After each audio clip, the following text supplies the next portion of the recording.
Hello everybody, it's me, Kenny White, here at the City Art Salon. I want to introduce you to our new segment. We're calling it Hot Mic Artist Talks at the City Art Salon. So, we did have another segment we called Conversations at the City Art Salon, but right now we're just going to let the artists do the talking, and you can find out more about them, their process, what inspires them, and their work. So without further ado, here's Alan Levine, our first Hot Mic Artist Talk. My name is Alan Levine. I am a sculptor. I went to Tyler School of Art. I have a BFA in design, and I have an MFA in sculpture. And after I graduated undergraduate school, I had a number of jobs. I was a jeweler for a couple years. I was a framer. I even managed a smoked fish company out of Brooklyn, which was great because I had all the smoked fish I wanted, which I eventually got sick of after a while, but it was good while it lasted. And then I decided I wanted to go back to grad school. So I worked, during the day I went to Tyler, I took day classes, I took night classes, and eventually I got into the grad program there. And that program was really fantastic. There was like 12 of us who were in it, which was a lot in the grad program at the time. And it was a diverse bunch of people, from woodworkers, sculptors, carvers, all kinds of people. They actually brought back the figure. That was like a big thing, sculpting the figure, which had kind of disappeared before that because it was more of a, the abstract kind of world back then. But then they brought back the figure, and these people were really, really good at this stuff. So I graduated there. And let me see, the first thing, I was doing sculpture when I got out. I was doing these wall sculptures, reminiscent of this kind of the grid sculptures that I do. And I always started with like a grid. In my mind, it was like three-dimensional drawing. You start with a grid, as if it was like a graph paper, and then you would add pieces to it and drawings and designs and stuff. And that's what I did originally. And actually, I remember I actually sold almost all of them, pretty much. But I was probably selling them for like $100 or $150, But the wood was still like it was cheap back then, and a lot of it was still recycled stuff that I used. But then somebody asked me if I could make a cabinet for them, and I said, well, I guess I can make a cabinet. I got all the right material and the machinery and stuff. I said, sure. And that was really my first piece that I made, for money. I said, hey, you can make a living this way. You can actually make a living. So that's what started me on making furniture. And I actually did that for many, many years. I made furniture, cabinetry. I worked with designers. I worked with architects. But always in between that, I always wanted to throw in like a piece of sculpture. So I was making little pieces of sculpture. I was making some like artistic furniture. And if people gave me a little carte blanche to do something interesting for them, then I would give it my go. I'd give them way more than I would charge them for it, but it was my pleasure to do it.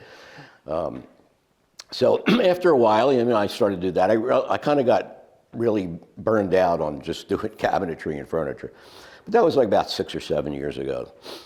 And then I started to just do my sculpture. And I moved from my one studio to another studio. But from my other studio, I had all these cutoffs of pieces of wood. Tons and tons of cutoffs and pieces, all interesting shapes, cut from tables, cabinetry, all done on a CNC, computerized router. And, it was inspiring. I mean, I just look at a piece of wood and say, well, that's a great looking shape. Let's start with that.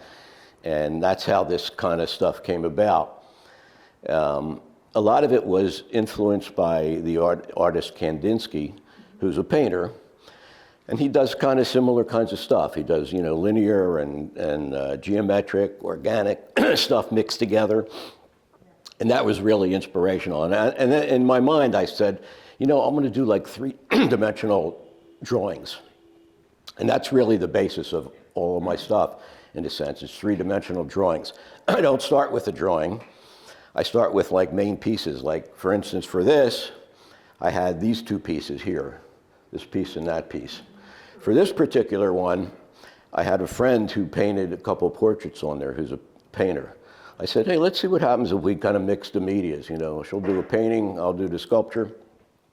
So that's what happened. So I just handed her those two pieces, and she did the paintings of the, I don't know if you can see it from there. Could I flip this around a little bit? You can see that little portrait there. And then there's another one over on this side here. That little portrait. And then I took it from there, and I added the colors and the lines and the stuff. And, you know, it just starts out, you know, like I say, like a drawing. Like these are just like painted, you know, lines here. And then I would add other little details like these designs, sort of reminiscent of like African or Indian art. And to me, that was another influence, like African and Indian art as well. And I think, you know, like a lot of the abstract stuff, like Kandinsky stuff either probably was influenced way back from, you know, Indian, African art. And that's how it happened. Now, where I'm at now, there are a lot of other artists that do all kinds of stuff, and I gather all of the scrap wood that anybody like throws away, and I have boxes and boxes of scrap wood. And for instance, I want to show you a couple pieces over here. Like this piece here, and this piece here, there's a guy that works right next to who makes drums from scratch. And he will cut off, you know, the rims of pieces to shape the things, and I take all of those pieces, and I do have a lot of these kind of half circular pieces that are cut off. I mean, some of them I make myself, and some of them, you know, that they're made just like this. It comes just like that, you know, mixed wood, so it's great. Or this kind of thing, which is a bunch of little pieces glued together, which I didn't do. They did that, but I took it. And he's really happy that I used like his cut off stuff, you know, for my work. So it works out great. So that's about it. You know, I start with the main pieces. Usually I put it on a base, so I'll have it, you know, standing there as if you would have it like a canvas sitting in front of you. And then I start adding pieces. And it's just all in my head, whatever I feel like makes it move, you know, visually, you know, the color. It's all just like a spontaneous thing until I feel like the thing is finished. And good? All right, thank you. Thank you. Yeah, thank you. Thank you.